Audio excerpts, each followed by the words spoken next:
वास्तव में आम परिवेश ऋतु आसी थाए प्रत्येक ऋतु चक्र को अनुभव करती आमर सामाजिक प्राणी माने जो भली सामाजिक प्राणी माने शीतर ऋतु जो ठंडार प्रकोप आसे से भी ठंडा अनुभव करती आमर देवादेवी माने वास्तव में से ठंडार प्रकोप अनुभव करती।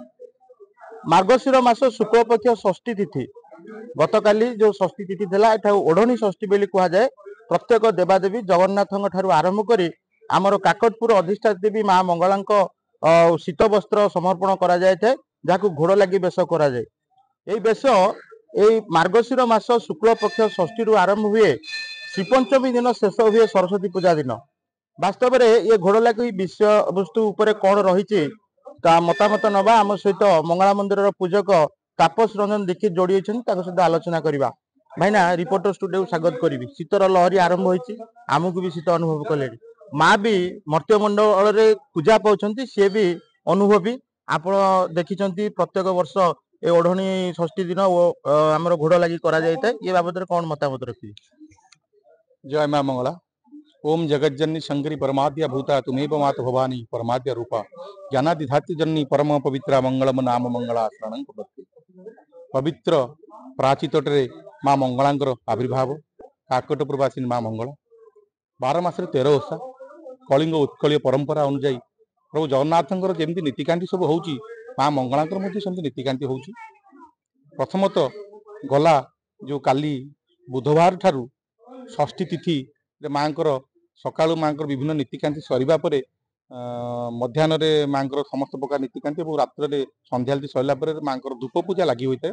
जमीक अन्नभोग लगी होता है। अन्नभोग लगी सारा पर माँ पाखे शीत वस्त्र माँ परिधान कर घोड़ लगी होता है। माँकर मुखमंडल समस्त भक्त मान मातृभक्त मान दर्शन करते माँ चतुर्भुजा लगे शरीर पर्यटन समस्त वस्त्र आच्छादित कर पुष्पमाल्य समर्पण कर ओढ़णी षष्ठी ठारू श्री पंचमी पर्यंत माँकर घोड़ लगी शीत वस्त्र परिधान करते ऋतुचक्र परिवर्तन होपरी भाव देवी देवता अन्यतम माँकर शीत ऋतुर आगमन में ठंडार उपशम हो माँ शीत वस्त्र परिधान करते भक्त मान दर्शन देता।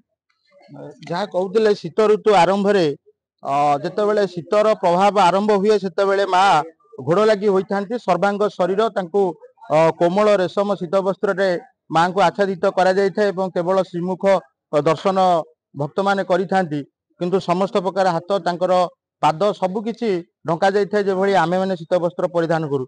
किसी भक्त मैंने आम सहित जोड़ी मतामत रखा। कहाँ से आए? मुंबई से आए हैं। पहली बार आए हैं। कैसा अच्छा लग रहा है? माता जी को किस रूप में आपने दर्शन किए थोड़ी बताएंगे? बहुत अच्छा लगा दर्शन करके। हम पहली बार आए हैं यहाँ पे मुंबई से। आरती का दर्शन किया हमने अभी तो अच्छा लगा। जो जो ठंडी के ऋतु जो आ रहे है आपके माता जी को दर्शन किए मंदिर में कैसा लगा? वो उनका वेशभूषा कैसा था? बहुत अच्छा लगा। पहली बार ही देखा है हमने ऐसा तो बहुत अच्छा लगा हम लोग को वेशभूषा। मुंबई रु आसी भक्त जो प्रतिक्रिया रखुले प्रथम थर पर माँ मंगला मंदिर को आसी माँ को दर्शन कर जड़े किसी भक्त स्थानीय भक्त अच्छा आज्ञा कौटू आसते?